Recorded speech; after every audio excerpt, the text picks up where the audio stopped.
¿Tiene sentido la filosofía? ¿Es inherente? ¿Es evidente? ¿Cuál es?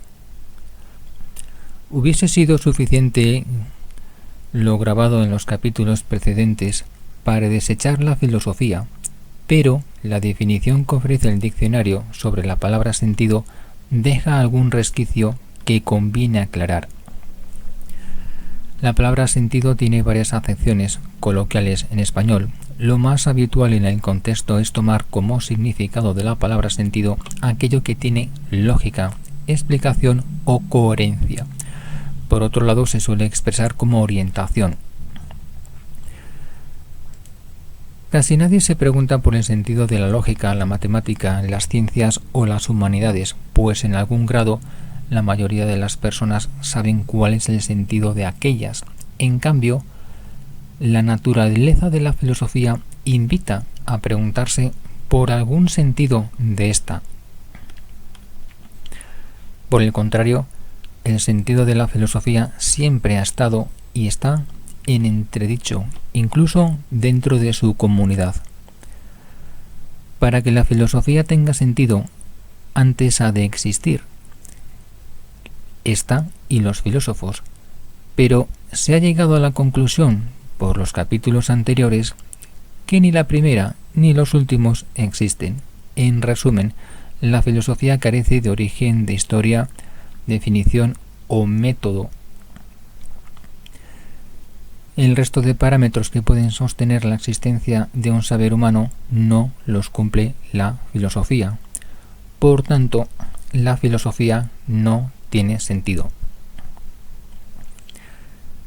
No obstante, si se supone que la filosofía existe, si se toma la palabra sentido como lógica y coherencia, la filosofía, por fuerza, tiene que ser lógica, pues se utiliza como técnica la racionalidad, como capacidad de reconocer la realidad y de relacionarse con ella, para su conocimiento. En la segunda acepción coloquial, es decir, como orientación para un objetivo, la filosofía tiene múltiples orientaciones y muy divergentes para conocer la totalidad de la realidad, que no logra, y menos por sí sola, y mucho menos desde la... La quinta acepción extraída del diccionario tiene que ver con el modo particular de enfocar, de entender o de juzgar algo.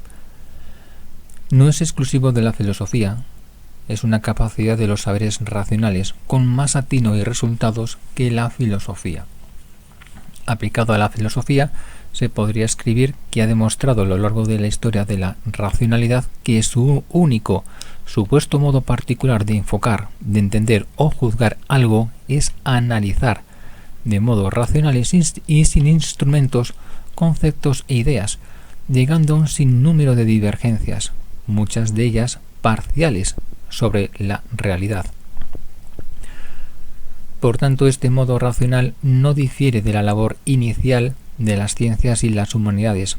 Por tanto, tampoco en la filosofía tiene posibilidad de que se le aplique esta acepción. En consecuencia, la filosofía no tiene sentido.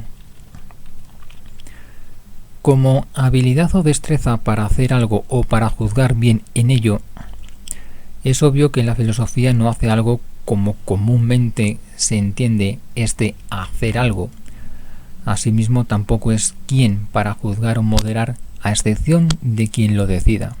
En cuanto a juzgar bien, es muy complejo para un filósofo concretar los términos por separado y en su conjunto.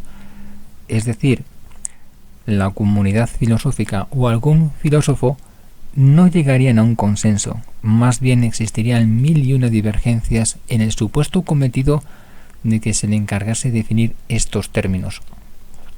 Por consiguiente, y una vez más, la filosofía no es merecedora de esa destreza, por tanto tampoco aquí se puede concluir sentido alguno en la filosofía. La octava acepción del diccionario es la más interesante, pues sería la razón de ser, finalidad o justificación de algo. La razón de ser supuestamente histórica de la filosofía es, por un lado, la soberbia empresa de interesarse por todo, de manera radical, con la finalidad de dar una explicación. Por otro lado, la filosofía pretende desvelar las causas últimas de todo lo existente, pero después de 2600 años, los resultados han sido infructuosos en ambos casos, muy al contrario de lo que ocurre en las ciencias y en las humanidades. Unida a esta acepción se encuentran la 10ª y 11ª, es decir, interpretación de que puede ser objeto un mensaje o una obra y tendencia o intención de algo. De nuevo, los filósofos son maestros en la interpretación de algo, aunque divergen mucho como se escribió con anterioridad. Los filósofos son los maestros de las ideas, de lo oculto en la mente. Por esto les encanta escribir sobre la intención de algo. Por ejemplo, la intención de Pitágoras al descubrir el teorema que lleva su nombre. Si esto lo extendemos al resto de la matemática y al resto de saberes, se podría concluir que aún les quedan millones de escritos por elaborar.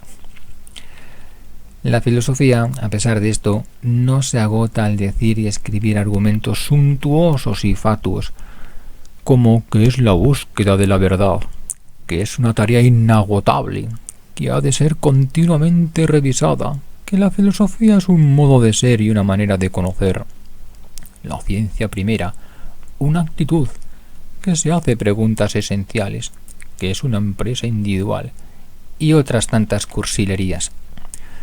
Este concepto de verdad, como otras ideas utópicas, es preciso eliminarlas. No queda más remedio que concluir que Sócrates tenía razón al afirmar que solo sé que no sé nada. El tema estrella sobre el sentido suele estar relacionado con la vida. No obstante, se podría preguntar por el sentido del amor, el trabajo, Dios u otro. Y la labor de los filósofos sería la misma.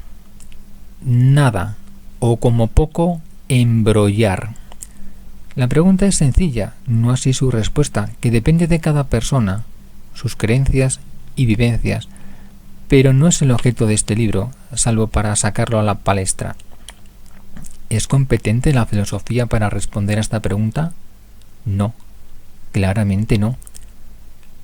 Son competentes las ciencias y las humanidades, las que estudian la vida y aportan algo mucho más importante que unos filósofos comentando libros desde sus sofás. En conclusión, la filosofía no tiene sentido como se ha podido analizar. La ciencia arrumbó toda especulación inservible, pegando una patada a la inútil, a la oscura, subjetiva y abstracta filosofía. La filosofía se pierde en su magnánima y utópica empresa comentarista. Admirarse, dudar de todo y en las situaciones límite no aporta en algún sentido. A la inversa, se pierde el filósofo en la admiración, en la duda y en las situaciones límite. En definitiva, la filosofía no tiene sentido. Esto es solo una parte de un capítulo. Si quieres saber más sobre mi libro, puede escribirme y se lo envío. Hasta el próximo vídeo.